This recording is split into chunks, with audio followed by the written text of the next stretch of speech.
During his Victory Day speech, Putin asserted that Russia is currently under siege in a true war. During the Victory Day parade on Moscow's Red Square, Russian President Vladimir Putin made an announcement on Tuesday. Putin expressed that the West's unbridled aspirations and their sense of superiority and lack of accountability have propelled a real war against Russia. At the same time, the Kremlin launched another round of cruise missiles at Ukraine.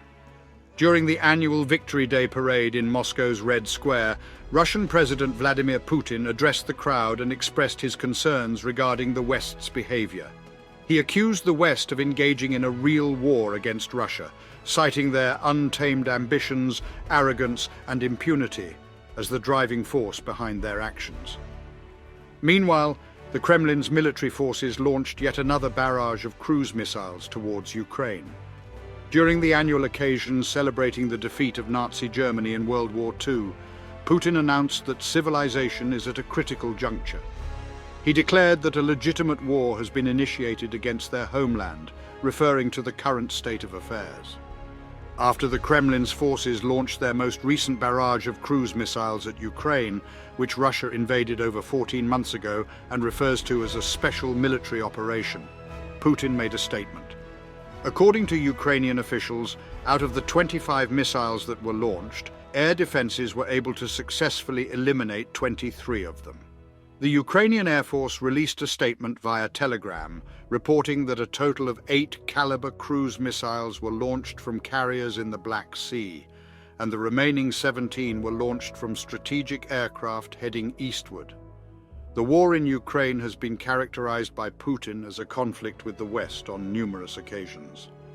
According to the Kremlin's official narrative, the war is an existential battle against the West, which views Ukraine as a means of destroying Russia, revising its history, and suppressing its traditional values. This depiction has been the primary focus of Russian state media's coverage of the war.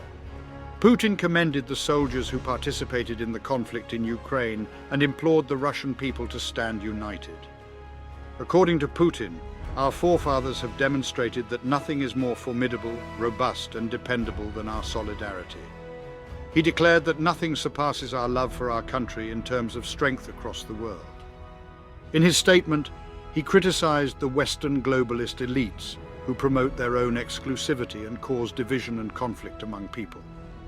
He accused them of inciting hatred and Russophobia, as well as provoking coups and violent conflicts. The evidence suggests that the ongoing conflict in Ukraine has had a negative impact on Russia. Military experts have observed that the Russian military has encountered difficulties in terms of both ammunition availability and troop morale. Additionally, issues with leadership and overall organization have been noted. During the winter months, the conflict devolved into a war of attrition following Russia's full-scale invasion of Ukraine in February of 2022, which ultimately did not yield the intended outcome. The parade observed this year seemed comparatively briefer and less elaborate than the usual.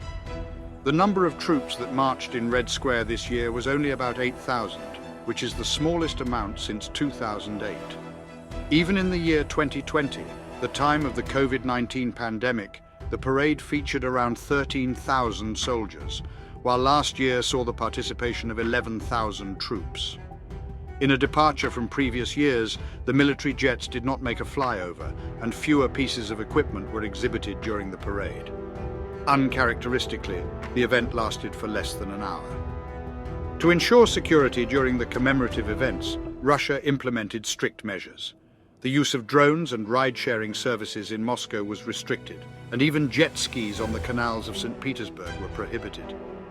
According to Russian media, 24 cities in Russia cancelled their annual military parades on May 9th, which is typically an essential part of the country's celebrations. This marks the first time in several years that this has occurred. The regional officials have attributed the cancellations to security concerns or to the current situation, without providing further details. It remains unclear whether these decisions were made in conjunction with the Kremlin. Russia was recently unsettled by 2 Ukrainian drones that allegedly entered Moscow under the cloak of darkness and made their way to the Kremlin before being taken down. These incidents occurred in uncertain circumstances and sparked alarm in Russia. In addition, Ukraine is being accused of firing drones that have targeted Russian oil depots near the border. The Immortal Regiment is a traditional event where people hold up pictures of their family members who served or died in World War II, and it is a vital part of the holiday.